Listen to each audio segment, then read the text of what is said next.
It's a great day to be alive and an artist. My name is Matt with the Hat, and today in our Artist Way series, we are going to talk about toxic shame and how we defeat it and destroy it. So, tell me if you relate to this at all. You have a great creative idea. It comes to you. It's inspired. It's going to heal the world. You start doing a little bit of work on it. And then as time goes by, the idea loses merit. You begin to feel fear over it. It starts to fizzle out. Well, oftentimes, this is a product of shame. Our old enemy, that thing that comes to light. But you see, most artists know that creating art is showing vulnerability. It's exposing truths. It's about shining the light into dark places. It's very interesting that often one of the first things people try to do in a situation is to blame art, right? They say, oh, this violent thing happened and it's because of art. Well, all art is doing is it's saying, this exists. This thing is happening in this world. It shines light. It shows things. It opens our eyes to the things that we choose to be blind to. And this makes people uncomfortable. You'll get critics who will be like, how dare they make this art? How dare they show this? How dare they expose this? Right? How dare they look into whatever it may be, right? Whatever community it may be in this world, right? How dare they look into, religion in this particular way? How dare they look into sexuality in this particular way? How dare they? We think about these things, but to actually see a play that exposes it, to actually see a picture that sheds light on it, how dare they? Shame on them. And to the artist, it's a very interesting thing, this shame thing. It comes from a place of being unsafe, right? Unsafe at home, unsafe at school, whatever that unsafe was, that if you're in a broken home of some form, the idea of the secret, right? And I'm not talking about the secret, the law of attraction stuff. I'm talking about those deep family secrets, right? A kid starts to act out and bully people, and it threatens to bring out shame on the family, right?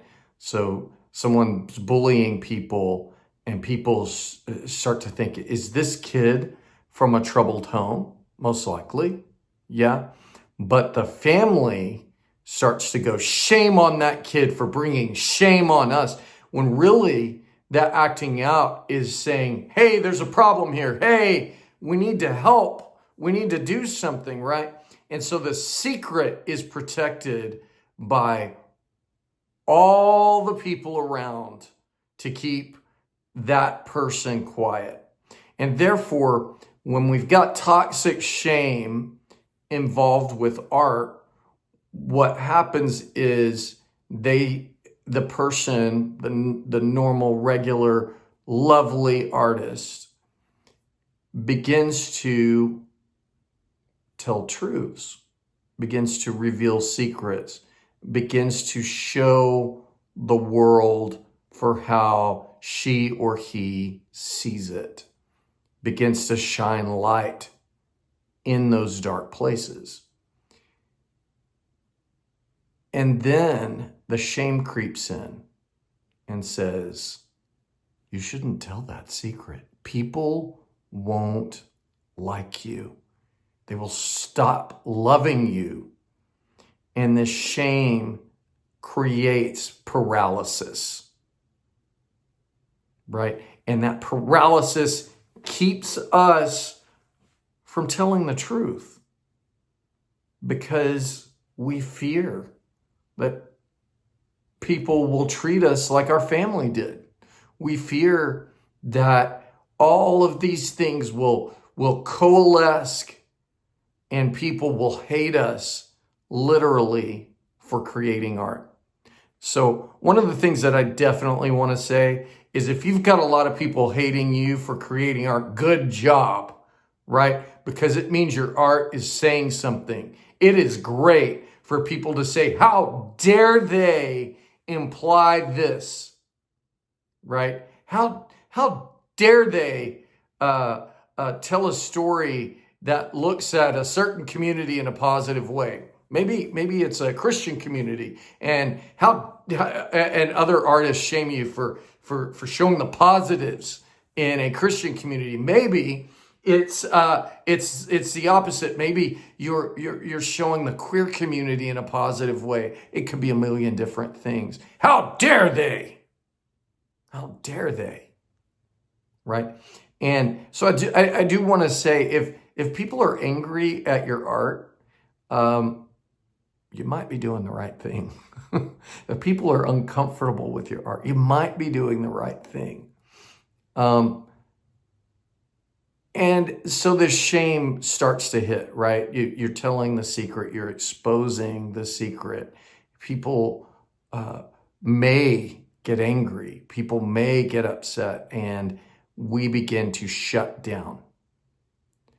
And we begin to say, I can't do this. We begin to say, my art isn't worthy. We begin to say all of these different things that keep us from speaking our truth. All right. And this is what shame does. Toxic shame is paralyzing, right? We came with this great, grand, beautiful idea to create this work of art that exposes truths, that shines light in the darkness. And our own past darkness begins to hit. And it is crippling, and it is painful, and it is harsh. How do I know? I've lived it. I've been deeply involved in a project, and I pulled away because I'm like, what are people going to think? Right. And the good news is that there's a solution. The great news is that there is a solution. And so what I want to say to you is I want to talk to you. We've already started doing this. I want to talk to you about some of the things Julia Cameron says will help with this toxic shame. And the first one won't really surprise you. It's about affirmations, right? When I was in therapy years ago, one of the things that the therapist said was he said, you have to reparent yourselves in the ways that you weren't parented correctly. And affirmations do this thing. It's saying to that scared little child within, it's saying to me, it's like Matt saying, me saying to my little child within, saying, Matt, it's going to be okay, little buddy. I love you, buddy. It's saying all the things that you wish your parents had said to you, but it's you saying them to yourself, right? It's saying, Matt, I really believe in your art. Matt, you inspire me. Matt, the truths within you that you speak are perfect for the world to hear. Matt, you are beautiful. You are amazing. And see, when you do that, it gives you comfort. It begins to create a sense of safety within your soul and within your spirit. It begins to give you the freedom to tell your truth, right? And it's hard. It is, I think positive self-talk is possibly the most underrated thing that self-help gurus talk about. It's probably the one thing that a lot of people go, that's too meh, right? This feels uncomfortable. And in the same way that I would say your art's on the right track if it makes someone a little uncomfortable a lot of the time, I would also say that positive, life-giving affirmations to your child artist may feel uncomfortable, but because it feels uncomfortable, you should do it. You should do it 1,000,000 times over. So that's my challenge to you today. Find the things that are paralyzing your artist from moving forward. What are those things? They may be very specific. You'll feel them. For me, it's like in the pit of my stomach, right? Actually, right near my rib cage. And I'll feel it. And then I've got to go, all right, what is it that I need to tell my child artist? What does my child artist need to hear? And so my challenge for you is to begin to say those things that your child artist needed to hear every day. Without fail. I am proud of you. I believe in you. You are amazing. Your talent is amazing. God wants you to succeed. Your truth is worth telling. All of these affirmations will change your life. It will change your life. And it will give you the confidence to move forward.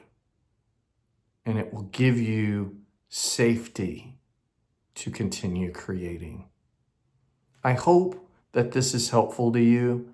I know that you can do it. I believe in you. Keep making art. I love you.